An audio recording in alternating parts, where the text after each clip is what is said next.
Jó, nem baj.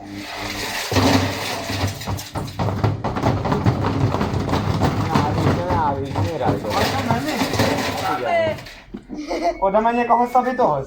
Ne. Minek? Majd lebassza. Mondd meg, Nem hogy fogja, kettő. ez a baj. Nem baj. Hát de most miért van? Már úgy. Nem csak, hogyha valami, oda megyek. Beindítom. Hát, ha bassza az áram, akkor bassza agyon. Jó, menj arra, én beindítom ma. Jó, de várj, csak beleteszünk a téglákat. Várj. De már nem bízok benne, már múltkor is el volt 10 évvel az a izé. El volt 10 évvel az izé, érted? Ja. Benne volt a fejemben. Nem volt benne. Nem volt, de a térded alig látszik, amikor állsz. Jó? Amikor állsz. Kb. Nézd meg, látszik a gép, hogy teljesen sötét, mert ha nem oda fogok vissza, sötét. Látszik. És akkor bekap. Várj, ne. Igen. Jó? És ezt a startot, majd várjál. Nem jött. Várjál.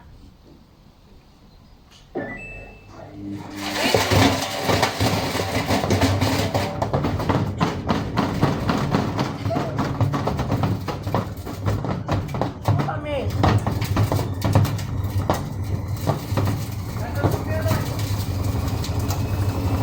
De.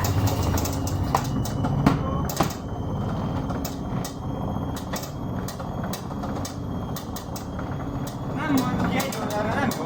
Nem mond ki egy oldalra, két tégla. Akkor le leesett volna a gyerek. Dehogy is. Megcsinál, figyelj. Ez jó lesz. Nem, beszakad, ez fa. Előbb is ezt csinálta, ott ugrált rajta. Jó, hát ebből kibírni egy ideig. Várjál. Nem, várjál, hogy dobálni fog.